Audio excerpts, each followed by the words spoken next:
Hi, I'm Leah Petit, and this is Global Development Interrupted, a podcast about the people behind U.S. foreign assistance, their work, their impact, and what happened when USAID was dismantled and the programs were cut short. If you like this episode or any of the others in the podcast, please feel free to like, subscribe, and follow. With that said, this episode is with Williamee, the former Democracy and Governance Director for El Salvador and Central America.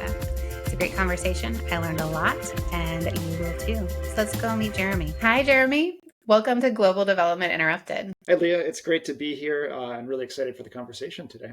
Me too. I'm excited too because we didn't know each other at USAID. We met at a potluck. So this is... Yeah, here in Portland not that long ago. Exactly. So the first thing is, can I get your full name, where you're calling from, and then what was the last position you held at USAID before it was dismantled? My name's Jeremy Williamee. I am calling in from Washington, just over the Columbia River from Portland. And my last assignment with USAID, I was the director of the Office of Democracy and Governance in El Salvador, covering El Salvador and Central America. Which is also an area I don't know much about, so I'm excited for a conversation. That's great. But before we get into the conversation, I always ask for a fun fact. Absolutely. Actually, I was thinking, so full disclosure, I'm myself not the biggest fan of the fun fact, but I feel like I got well skilled in it. So I actually thought about this, and there's kind of three of them that I have thrown out. I did actually meet George Clooney in South Sudan. My other two is that actually before I was a history major in college, I went to school for music. So I am a musician. Played trumpet in the symphony orchestra. And then my more recent one, which I guess is kind of a humble brag, is that I climbed the tallest mountain in Mexico, Pico de Orizaba. So how did you start out on this path? Where did you grow up and what led you from trumpets to democracy? I grew up in central New York, Cooperstown, the home of the Baseball Hall of Fame is really the only reason it's known outside of the state. But it's a small town, 2,000 people. There are about 99 kids in my high school graduation class. Was there a moment, though, that led you into becoming a foreign service officer? Every summer during college, I worked for the public works department in the local government in my town. Again, fixing sidewalks, paving streets, keeping up the parks, that kind of thing, very kind of low level, manual labor and things of that sort. But it was, again, another exposure to how some of these really important tasks that local governments are undertaking are sometimes undervalued or ignored or not appreciated, but are very central to how we bring together communities and how governments create a space and communities where people want to live. People want to live in a place where they have access to green spaces, where their kids can play. So these are all seem like very basic needs, but are incredibly important. It's government that's actually putting together the systems and structures to make that happen and respond to citizen needs. So that was one piece of it that really just kind of got me interested in local government and how governments come together. And then I guess the direct translation into the Foreign Service. So, I graduated, moved to DC. I worked for the National Institutes of Health for a while, doing kind of communications and public affairs work. Which is not something to sneeze at, because you just went from, I worked with local government, helping to improve quality of life, and then you're at the National Institute of Health. Yeah, so that was I knew I wanted to work, so I knew I wanted to work in the government. I still wasn't exactly sure at what level, and the opportunity that I had to really translate the work that I'd done in history into public service at that time was working in public affairs, because a lot of that was about the office that I worked in. A lot of my job was actually, this was back in the days before Google News feeds, but reviewing the press every day and compiling and summarizing what NIH researchers, projects were being mentioned in the press, working with the scientists at NIH to help them pull together press releases and really translating highly technical language into accessible language for citizens. And a lot of that was about why that work of the government, because NIH, the largest government-funded research institution in the world, that was taxpayer money. And so it was very important to inform taxpayers about what their money was being spent on, why it was important, and how that was going to feed into kind of other scientific advances. So it's kind of an interesting transparency, Jeremy? Transparency is a big piece of it. And then I was simultaneously going to grad school at Virginia Tech, and then I was able to work for the federal government while I was doing that. Enrolled in a put in kind of a dual track public administration and international affairs degree, and then like was working for the federal government, and then kind of always with the goal of working internationally somehow, but I wasn't really sure exactly what that was going to look like. And so I guess the opportunity that came up shortly after I finished grad school was to work on a program in Iraq. And this was in 2008. It was kind of the height of US involvement in Iraq. And they were looking for information officer / program manager. So it was really like a neat translation of the work that I'd done in public affairs to actually doing some more direct program management on a local governance program, working with community groups on a USAID funded program in Iraq. So you went with an implementing partner. An implementing partner. Yeah. So I guess like that's a transition, and like that's just an opportunity that happened to come up, and I kind of jumped on it, not knowing exactly what to expect when I got there. So I guess like a lot of my USAID colleagues, did Peace Corps or something, had some other type of international service. And so for me, like that was the opportunity to work on this USAID program. In Iraq. In Iraq, yeah. I love that you were like, I jumped on it. I wanted to go to Iraq. Like, I was excited. I mean, it was, so here's what I'll say, like, because I was thinking a lot about this, and I think this also ties back to kind of the public service piece. One thing that I forgot to mention early on. So like in my family, like my mom's a teacher. She's now retired. My dad worked at the hospital. He's a microbiologist. My grandmother was a nurse. Both my grandparents served one in the Army in World War II, the other in the Navy during the Korean War. I always had this kind of sense of public service that was, even if not like vocally expressed, like just in the stories within my family, like that was like people, members of my family were doing things that kind of gave back. The lived experience of service. Exactly, the experience of service. Okay, so you were in Iraq with an implementing partner providing a program around local governance. There were a lot of questions about how we got into Iraq, how that war started, why we were there, the way it was carried out, etc.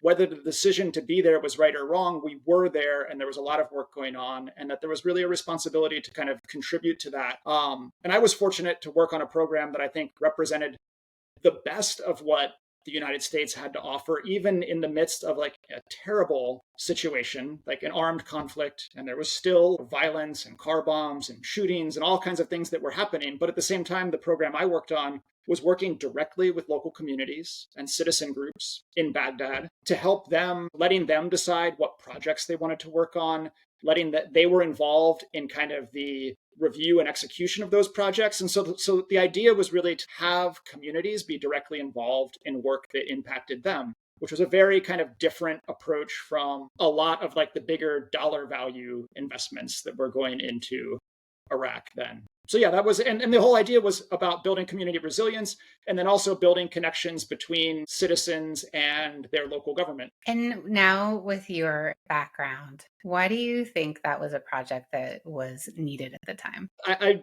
personally, I think that the US government probably could have used more of those kind of projects. And unfortunately, that's not where a lot of the investment went, because I mean, it was needed like ultimately, and I think this is like, kind of gets to, for me, like the fundamental importance of that democracy, human rights, governance work in USAID's work. It's the sustainability piece of it. Like you can come in and do something, you can invest hundreds of millions of dollars, which is what happened over the course of the Iraq War. A lot of those investments didn't stick around, or, like a school was built, but then like never staffed or maintained because it wasn't in the budget and there weren't teachers to put there. So I think part like why those projects were important was it was about building local buy-in and also like taking the lead from local priorities. So the overarching goal of the US government was like we wanted to build up this new democratic government in Iraq, and we wanted there to be legitimacy in the eyes of the population of that government. And so in order to do that, the government needs to deliver to those people. And so that's part of what we were helping them do. Did you come back and then get interested in the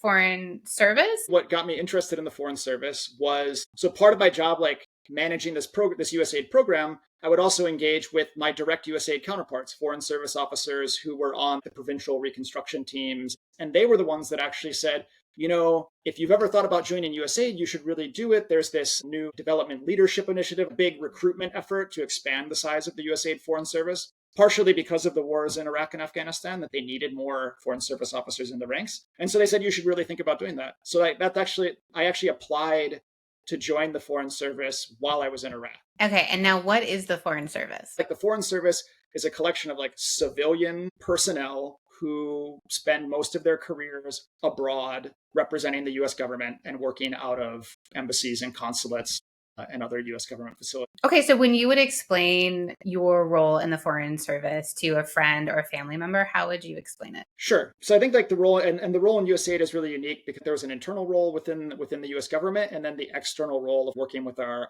partners and counterparts and what we were trying to achieve. So most simply, I'd explain it this way. With our partners, we were trying to build institutions, local governments, civil society, et cetera, that could deliver better services, that could create opportunities for people, and that could create the ability for citizens and communities to like actively participate in decision making that impacted them.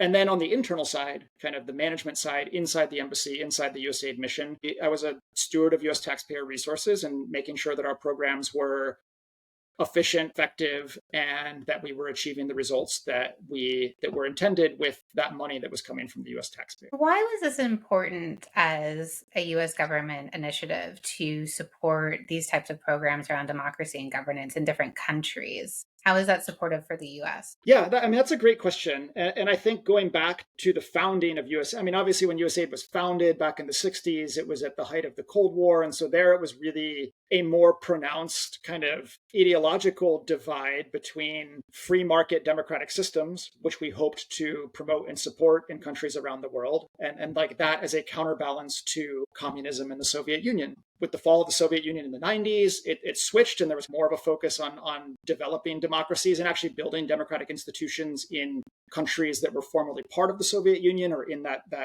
influence block.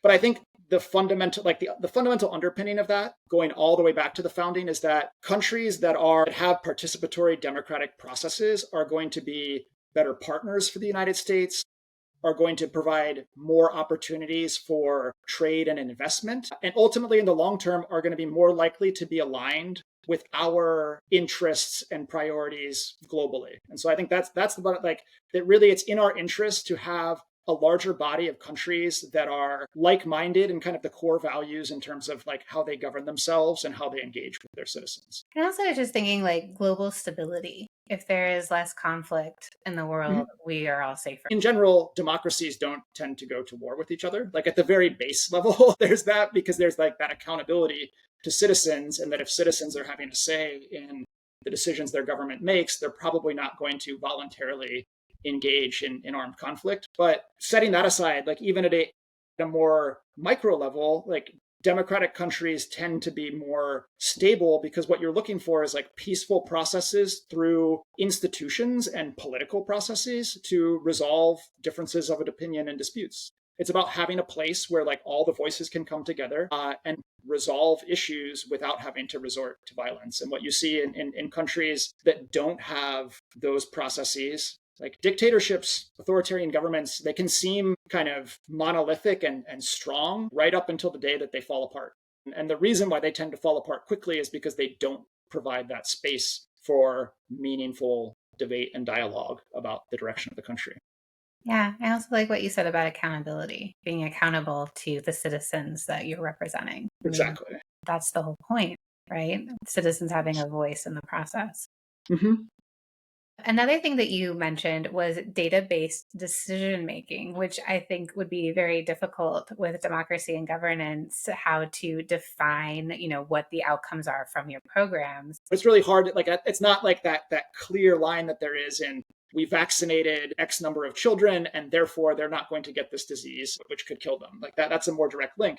I do think we had a lot more space on the public service delivery side, working with local governments, for example. One thing we did in El Salvador with multiple different municipal governments was help them analyze trash collection. And like this is like seeming like a pretty basic service, and like why would USAID be involved in that? But it's actually really important because a lot of municipal governments were losing money because of the tariff structure that they'd put in place that hadn't been updated for 20 years. And so where they found was like there were actually like businesses that could afford to pay more that were actually paying a rate that had been negotiated 2 decades before. And so by going through and like analyzing those rates, they were able to put in place a new tariff plan. It didn't appreciably raise the costs for like average citizens that didn't have a lot of discretionary funding, but by kind of right sizing the contributions of like large volume producers of waste, like commercial industries, et cetera, they put themselves on a better financial footing. And that might sound like, oh, well, so we're just like helping this community improve their trash collection. But what that then meant was that those same municipal governments had more resources available for other services. And so if we're looking at like trying to help our partner governments in Central America, for example, like provide better services so that people want to live there and don't attempt to irregularly migrate to the United States, that's where you need to start, by helping governments to more effectively manage the resources that they have. So it comes full circle to growing up in a small town in New York where you worked for the local government and creating quality of life, and taking that now to El Salvador and thinking about how do we support a community to create a better quality of life so they stay. Exactly. And like that, and that's one piece of it. I mean, and we know, like, again, like on data and evidence, USAID had tons of research about the drivers of irregular migration. And as we know, like first and foremost, there's that economic driver. And that's not going to change if there's just market economics of if there's a job opportunity somewhere else that's going to pay significantly more money than you could make in the region in a year, there's going to be a pull factor associated with that. But that's not necessarily like, that might be an underlying cause, but it's usually other triggers that would actually make someone take the decision to kind of take this perilous journey to go. And that might be being a victim of crime. That might be, you know, the services that they're being provided. But so really you have to like think holistically. Let's focus on that, because I think often people think, oh, people just can get up and move and go to the United States and then steal all of our jobs and our money. But what you're saying is that these are the most vulnerable people in the countries that they're living in, and they are making a decision of whether to become more vulnerable as they go on this road trip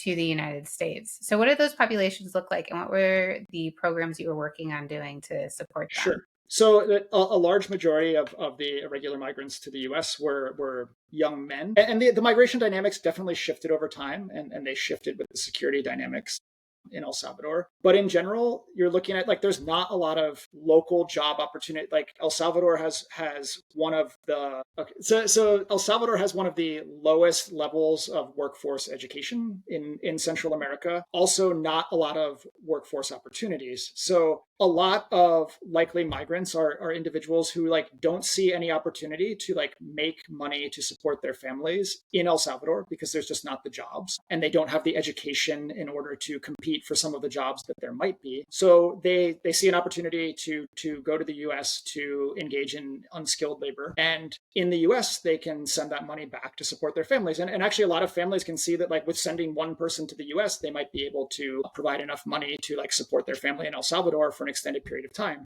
When you talk to individual migrants, a lot of them don't necessarily have the intention of like living in the US long term, and their preference would probably be to come back to El Salvador because it's less expensive, or elsewhere in Central America because it's less expensive to live there. But when you undertake that journey irregularly through Mexico, which is a whole, you know, all the challenges that are involved in that, we can talk about. That's not something that you're going to undertake kind of willingly multiple times. So part of our migration portfolio was the H-2 visa program, which actually like providing visas for temporary workers. And so the idea being you would now no longer be irregular because you were going through a legal pathway to work in the United States in a sector, construction, you know, agriculture, shrimp boats in Louisiana. I mean, like many different sectors that had a legitimate labor need that had to go through a process to show that they were unable to find that labor in the United States, and then could apply to be part of this program. So it really was connecting willing workers with opportunities in the US through a legal pathway that let them like travel there on, you know, a commercial flight, avoiding that whole, and being documented in the program so that they could send that money, they could send their remittances back legally. And by doing all of that, really creating an opportunity for like they can travel and work, return to El Salvador, Central America, perhaps travel back and work again. And so like really creating a win-win opportunity where it's not increasing irregular migration to the US, it's filling job opportunities that there don't seem to be Americans ready, willing, or available to fill those positions. So really it's like there's an incentive for, and a lot of these are like smaller small to medium industries in the US. So you're also helping like the small and medium business community in the US by providing them with the labor that they need to expand their businesses and reinvest in their businesses, expand their customer base, et cetera. Yeah. So that was one example of like a win-win opportunity that has now been shut down. Well, and we're seeing the fallout of that, where farmers don't have the support they need on Right. their land to harvest or even to manage some of their livestock. I remember in the first administration of Trump, the blue crab industry was hit hard because they couldn't get the specific visa immigrant to come over and work for them. And so they were just losing money because they couldn't harvest the crabs. But those are types of opportunities, like those exchange opportunities. They're filling a need in the United States.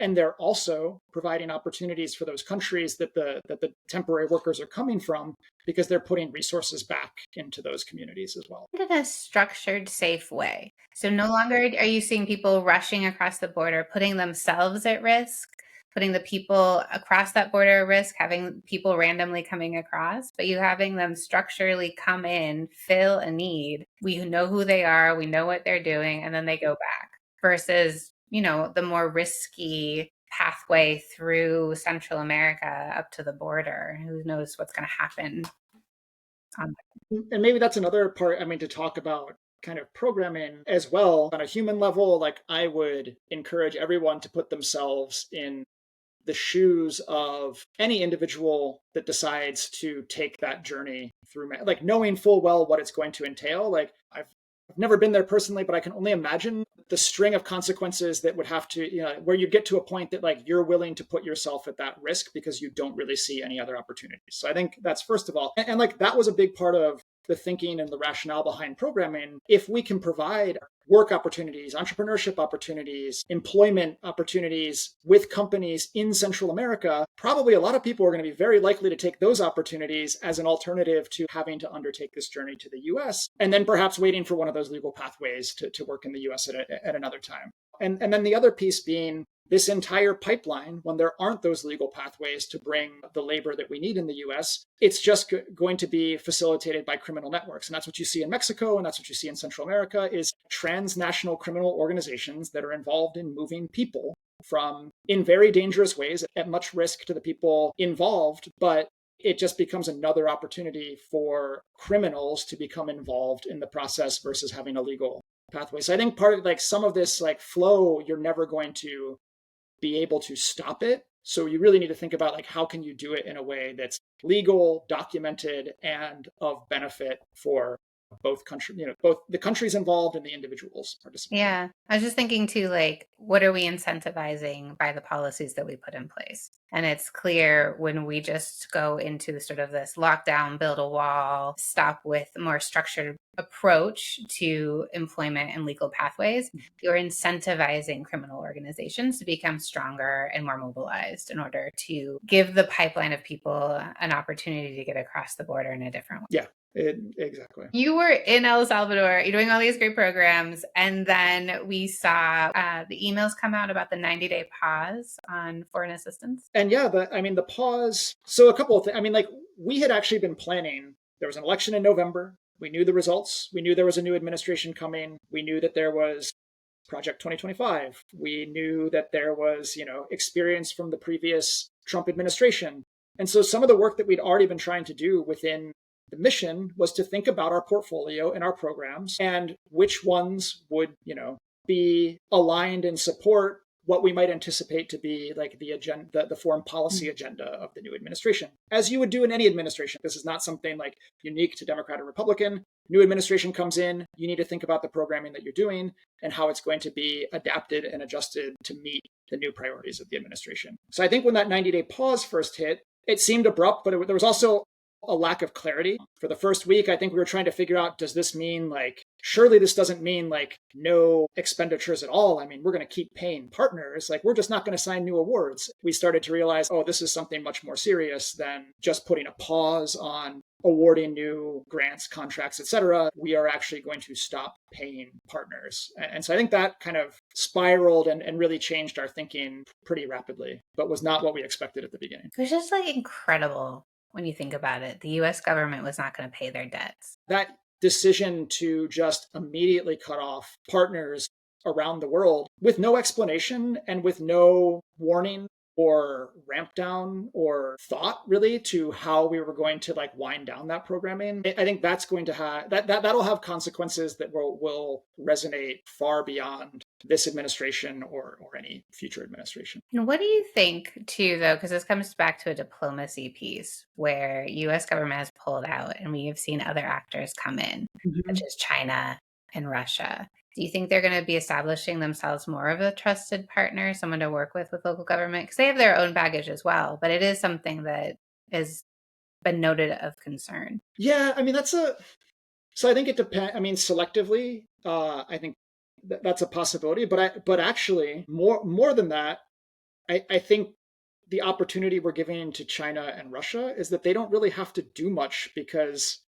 with no investment from their side, we are completely ceding that space.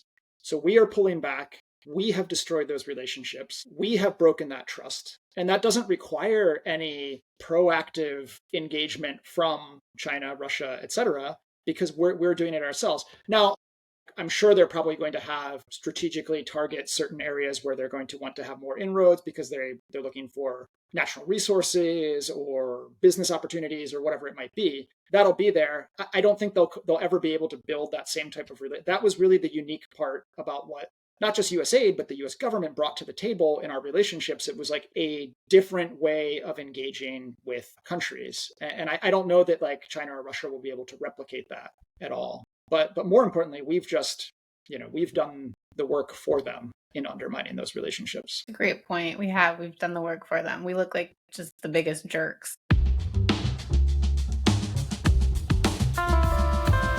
When you watch the news today, what jumps out that makes you think that's where we would have been working? The large increases in migrant numbers that we saw coming into the United States through Central America under the Biden administration were coming from places like Haiti, Venezuela, Nicaragua, Cuba.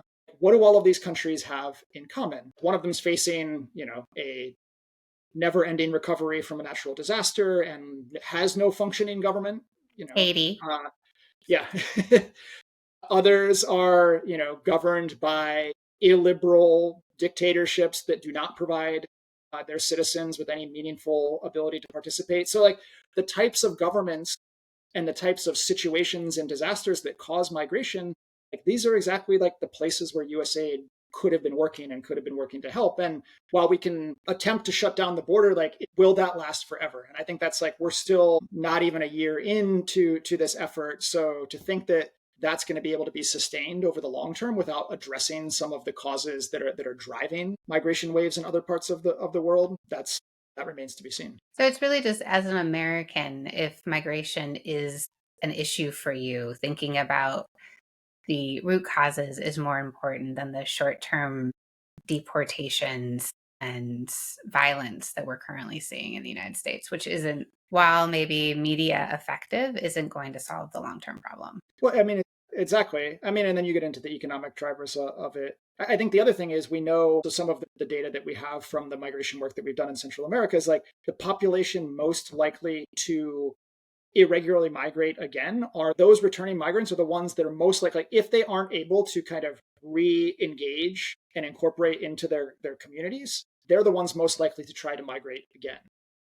And right now, I mean, I guess probably there's a hope that you're going to bank on the fact that like the consequences are so drastic and like the push is so visible and frankly cruel that like that will be enough to dissuade people from trying that again. And maybe it is, but I'm not so sure because those underlying drivers and the underlying kind of pull factors that are they're the jobs, there's still labor needs in the US. So anyway, I think that's something that like the jury is out if this is something that's going to be an effective strategy in the long term. That's true. Like how violent do we need to be to dissuade someone if they're watching their family go hungry at home? Right. I mean, and not to stray too far into domestic politics, but like the promise was that there was going to be a focus on the most violent offender, that there was going to be a focus on those who were in the United States criminally, without legal status, that were engaged in some other type of, violent criminal behavior, and that's where the prioritization should be. And of course, like, that's where the focus should be. and always was. If the real issue, as it stated, was about irregular migration, or illegal migration, as they would call it, then I think you need to be looking at a solution that creates pathways. It's not just an enforcement action. There needs to be some type of enforcement, but then you need to be looking at a system that creates legal pathways and alternatives. Yes. So almost like maybe if he funded USAID's democracy and governance, we would have had a long-term solution. I mean, I don't know, like, that was, so it was our economic growth office that was focusing more on the visa side of things, but I do think it comes down to this. So foreign assistance overall, less than 1% of the federal budget. The democracy assistance, an even smaller proportion of that. But like, that small investment in building the capacity of other countries, and again, that's like, as we talked about, governments, civil society, business and private sector, working with partners in those other countries to improve the conditions for investment, to improve the quality of governance, to basically make those places where people can participate and have better services and opportunities in those countries, in their own countries. That's in the United States' interest, because we've seen when governments fall apart, when crises erupt, like, that's what drives globally flows of migration. That's what necessitates the need for humanitarian assistance. So really, I guess what I would say is, like, when we're looking at like democracy, human rights, and governance programming, that's really, to me, kind of like the sustainability aspect of international development. You're putting in place the systems and institutions locally, like in those countries in which we're working, that are going to be needed to sustain progress over the long term. And so we might need to provide short-term assistance, humanitarian support, but really what we want to do is like leave that capacity behind in other countries so that eventually we can step away, hopefully in a strategic, measured, and appropriate manner, and not just kind of pulling the plug from one day to the next. Well, and we've seen it work before with the Marshall Plan and Europe. Exactly. So we know we know that it can be done. And I think adding to that, you could argue that it's even more critical now because, and again, the global health is probably, again, the most pertinent recent example of this, because we've all lived through the COVID pandemic. And so we know how quickly a health threat in one part of the world suddenly becomes a health threat in the entire world. But as much as we might want to put up a wall, turn back the clock to 1900 or 1880 or whatever the year might be, we can't do that. And we live in an interconnected world. So governance failures, the failure of a country halfway around the world, won't, like, not to name a specific country, but like, if a country halfway around the world doesn't have an effective disease surveillance system and doesn't have a Ministry of Health or health department that's equipped to intervene early when there's like warning signs of a potential infectious disease, like if those governance structures and institutions are not in place, that's a risk for the United States. Like, we live in a world where we can no longer just kind of ignore what happens everywhere else and assume that we're going to be safe and insulated inside our heavily fortified borders. Yeah, because the COVID did not stop at the border, did it? No, even when the border was shut down. So I'm just going to ask you before we go, what is the one thing you hope listeners take away from this conversation? What I would like anyone who listens to this podcast to walk away with is a real understanding that development assistance, USAID assistance wasn't charity. It really was about advancing U.S. interests, but also representing the best of the United States to other countries to help us all grow, prosper, and be more effective. And so I hope that comes away, that this wasn't about giving away money, but it was about building partnerships and building relationships to achieve shared objectives. And really just to remember that, like, that's also going to be the part that'll be most hard to rebuild, and that hopefully we can think about how in the long term to rebuild it. All right. Well, Jeremy, thank you so much for joining me. This has been a very interesting conversation. It's made me think about things in a whole other way. So I've appreciated chatting with you about your work in democracy and governance. Well, thank you, Leah. It's been great to have this space and to talk about the work that we did and hopefully the work that we'll have the opportunity to continue contributing to in the future. In whatever form that looks like. This is Leah. Thanks for joining me. If If you enjoyed this episode, follow Global Development Interrupted wherever you get your podcast, and subscribe on Substack to get news stories and updates straight to your inbox.